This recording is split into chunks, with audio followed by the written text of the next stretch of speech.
Hello everyone, welcome to my YouTube channel. तो आज हमारी पॉलिटी की क्लास नंबर 9 और आज की क्लास में हम सर्वोच्च न्यायालय के बारे में पढ़ेंगे। तो चलिए शुरू करते हैं। सर्वोच्च न्यायालय संविधान के अनुच्छेद 124 में सर्वोच्च न्यायालय के गठन से संबंधित प्रावधान दिया गया है और सर्वोच्च न्यायालय का जो वर्णन है वो संविधान के भाग 5 में है और इसके गठन से संबंधित प्रावधान कहाँ पर अनुच्छेद 124 में यह प्रावधान किया गया है कि मतलब सर्वोच्च न्यायालय के गठन के संबंधित प्रावधान। उसके बाद है सर्वोच्च न्यायालय संशोधन विधेयक 2019 के अनुसार सर्वोच्च न्यायालय में एक मुख्य न्यायाधीश तथा 33 अन्य न्यायाधीश होंगे, यानी कि कुल मिलाकर 34 न्यायाधीश होंगे, जिनमें से एक मुख्य तथा 33 अन्य न्यायाधीश। और ये प्रावधान कब जोड़ा गया है? 2019 में जो संशोधन विधेयक अधिनियम हुआ था सर्वोच्च न्यायालय का, उसके द्वारा। उसके बाद है सर्वोच्च न्यायालय के न्यायाधीश बनने के लिए योग्यताएं क्या होती हैं? वह किसी उच्च न्यायालय अथवा 2 या 2 से अधिक न्यायालयों में लगातार कम से कम 5 वर्षों तक न्यायाधीश के रूप में कार्य कर चुका हो, या किसी उच्च न्यायालय या न्यायालयों में लगातार 10 वर्षों तक अधिवक्ता रह चुका हो, तो वह सर्वोच्च न्यायालय के न्यायाधीश बनने के लिए योग्य होगा वह व्यक्ति। उसके बाद है अनुच्छेद 125 सर्वोच्च न्यायालय के न्यायाधीशों के वेतन और भत्तों से संबंधित है, यानी कि सर्वोच्च न्यायालय के न्यायाधीशों को जो वेतन और भत्ते मिलते हैं उनका वर्णन कहाँ पर? संविधान के अनुच्छेद 125 में।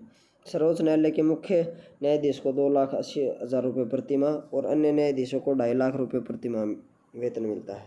और सेवानिवृत्त मुख्य न्यायाधीश व अन्य न्यायाधीशों को पेंशन उनके अंतिम माह के वेतन का 50% निर्धारित किया गया है, यानी कि जिस साल वो रिटायर होंगे तो उस समय उनकी जितनी तनख्वाह है उसका 50% उनकी पेंशन के रूप में निर्धारित किया गया है।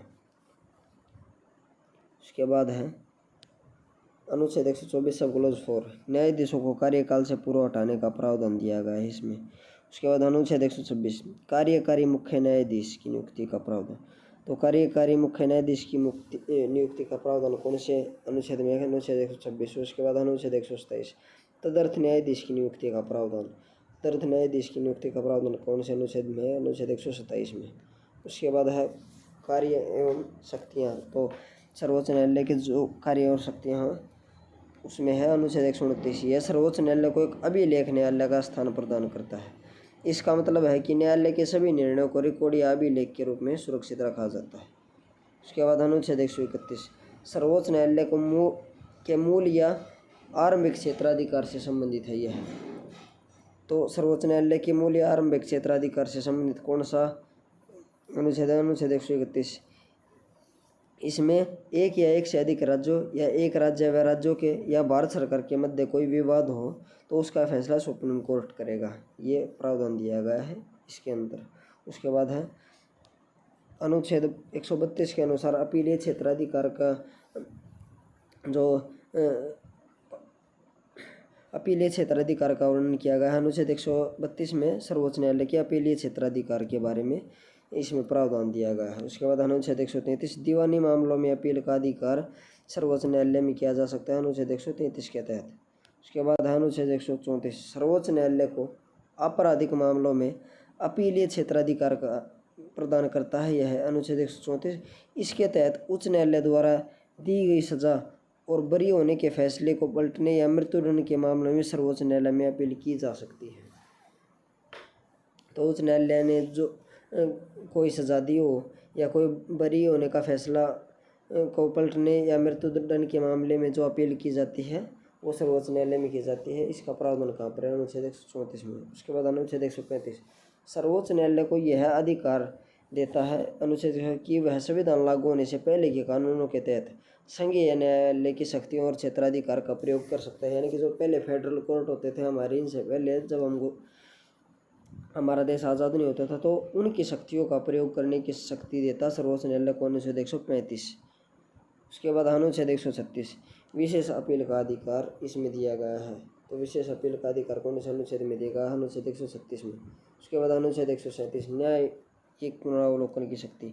कई बार पेपर में पूछा गया है, यानी कि अगर न्यायालय ने कोई आदेश दिया है और उसे ये लगे कि भाई ये हमने गलत आदेश दिया है तो वह उस पर पुनर्विचार कर सकता है और उसमें यदि आवश्यक समझे तो उचित परिवर्तन भी कर सकता है। तो न्यायिक पुनरावलोकन की शक्ति कहाँ पर है? अनुच्छेद 137 में। न्यायालय स्वयं के दिए गए आदेश पर पुनर्विचार कर सकता है और यदि आवश्यक समझे तो उसमें उचित परिवर्तन कर सकता है।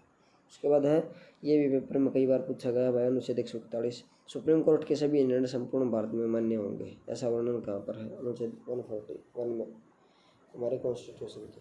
उसके बाद है अनुच्छेद 130 मुख्य न्यायाधीश राष्ट्रपति की पूर्व स्वीकृति लेकर दिल्ली के अतिरिक्त अन्य किसी स्थान पर भी सर्वोच्च न्यायालय की बैठकें बुला सकते हैं। यानी कि जो सर्वोच्च न्यायालय की बैठकों के लिए जो स्थायी स्थान है, जो हमारा सर्वोच्च न्यायालय दिल्ली में है, तो वो इसका बैठकों के लिए स्थायी स्थान है। लेकिन कई बार राष्ट्रपति की पूर्व अनुमति लेकर अलग जगह भी इसकी बैठकें आयोजित की जा सकती हैं। ऐसा अब तक हैदराबाद और श्रीनगर में इस प्रकार की बैठकें आयोजित की जा चुकी हैं। उसके बाद है अन्य महत्वपूर्ण बिंदु।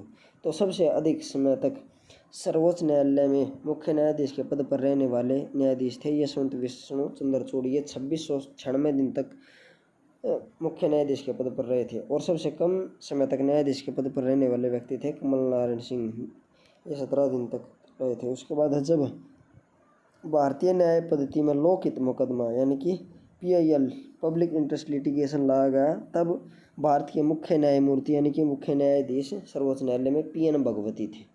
और इसी के साथ ये टॉपिक खत्म होता है। अगर आपको वीडियो अच्छी लगी हो तो वीडियो को लाइक एंड शेयर करें तथा चैनल को सब्सक्राइब करें। Thank you.